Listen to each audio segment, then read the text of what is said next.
கோவை மாவட்டம் சூலூர் அருகே கனியூர் சுங்கச்சாவடியிலிருந்து கோவை நோக்கி செல்லும் தேசிய நெடுஞ்சாலை 544 கொள்ளுப்பாளையம் கோழிப்பண்ணை மற்றும் எல்பிடி பகுதியில் ஏராளமான குடியிருப்புகள் உள்ளன. பள்ளி, கல்லூரி மாணவர்கள், தொழிலாளர்கள், முதியவர்கள் என தினமும் நூற்றுக்கணக்கானோர் இந்த மேம்பாலங்களை பயன்படுத்தி வருகின்றனர்.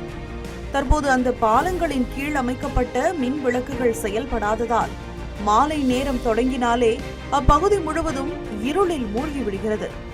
இதனால் மேம்பாலத்தை பயன்படுத்த பயப்படும் அப்பகுதி மக்கள் உயிரை பணயம் வைத்து தேசிய நெடுஞ்சாலையை கடக்கும் சூழலுக்கு தள்ளப்பட்டுள்ளனர். இதன் விளைவாக அந்த பகுதி ஏற்கனவே விபத்துகள் அதிகம் நடைபெறும் பிளாக் ஸ்பாட்டாக மாறியுள்ளதாக பொதுமக்கள் வேதனை தெரிவிக்கின்றனர். பாலம் சொல்லி தேசிய நெடுஞ்சாலையை சொல்லி 2 பாலம் போட்டாங்க. அது இப்போ யூஸ் பண்ண முடியாமையே இருக்குது. ஏன்னா அங்கே அடியில் லைட்டே எதுவுமே இல்லை. போக்குவரத்துக்கு ரொம்ப இடைஞ்சலா இருக்குது.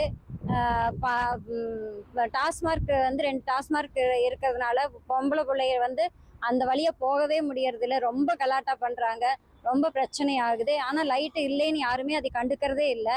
அதுபோக தேசிய நெடுஞ்சாலையில் லைட் எல்லாம் போட்டிருக்கிறாங்க, ஆனால் அது பயன்பாட்டுக்கு எதுவுமே வர்றதில்லை.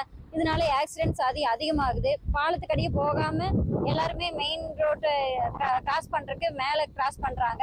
இதனால விபத்துக்கள் அதிகமாக நடக்குது. பொதுமக்களின் பாதுகாப்புக்காக அமைக்கப்பட்ட மின் விளக்குகள் பொருத்தப்பட்ட நாளிலிருந்து இன்று வரை எரியவில்லை என்பதே அப்பகுதி மக்களின் குற்றச்சாட்டு. இரவு நேரங்களில் பெண்கள், மாணவிகள், குறிப்பாக வேலை முடிந்து வீடு திரும்புபவர்கள் மிகுந்த அச்சத்துடனேயே இந்த பகுதியை கடக்க வேண்டிய சூழல் உருவாகியுள்ளது. இதிலும் கவலைக்குரிய விஷயம் என்னவென்றால், மேம்பாலத்தின் கீழ் நிலவும் இருளை பயன்படுத்தி அருகிலுள்ள டாஸ்மாக் கடைகளில் இருந்து வரும் சிலர் அங்கேயே மது அருந்தி பொதுமக்களுக்கு இடையூறு விளைவிப்பதாக கூறப்படுகிறது.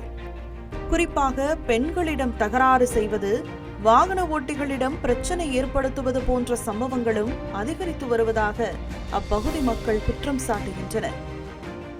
லைட் இல்லாதனால இப்ப நைட்டுக்கு வெள்ளம் சரக்கடிச்சிட்டு படுத்துக்கிறாங்க. பொதுமக்கள் அந்த பாலத்தை சுத்தமா பயன்படுத்த முடியாத மாதிரி நிலைமையில தான் இருக்குது. கிராஸ் பண்ணவே முடியறதில்ல. நடந்து போறவங்க கிராசிங்ல நடந்து கிராஸ் பண்றவங்க பண்ண முடியறதில்ல. இங்க பிளாக் ஸ்பாட்டுங்கிற இடத்துல அந்த இடத்துல பாலத்து வழியா கிராஸ் பண்ண முடியாதனால இந்த பிளாக் ஸ்பாட் இடத்துல 2 இடத்துல லைட் போட்டிருக்கிறாங்க. அந்த லைட்டையும் ஆன் பண்றது இல்லை. அங்க விபத்து ரெகுலரா 2-3 மாசத்துக்கு ஒரு விபத்துனால் நடந்துட்டே தான் இருக்குது. பொதுமக்களின் பாதுகாப்புக்காக கட்டப்பட்ட மேம்பாலம் இன்று அந்த பாதுகாப்பையே கேள்விக்குறியாக்கி இருக்கிறது. மேம்பாலங்களின் கீழ் உள்ள மின் விளக்குகளை உடனடியாக சீரமைத்து சமூக விரோத செயல்களை தடுக்க சிசிடிவி கேமரா பொருத்த வேண்டும் என்பதே இப்பகுதி மக்களின் ஒருமித்த குரலாக உள்ளது. தமிழ் ஜனம் செய்திகளுக்காக சூலூரிலிருந்து செய்தியாளர் பாபு. தமிழ் ஜனம் சேனலை சப்ஸ்கிரைப் பண்ணாம பார்த்துட்டு இருந்தீங்கன்னா மறக்காம சப்ஸ்கிரைப் பண்ணிடுங்க.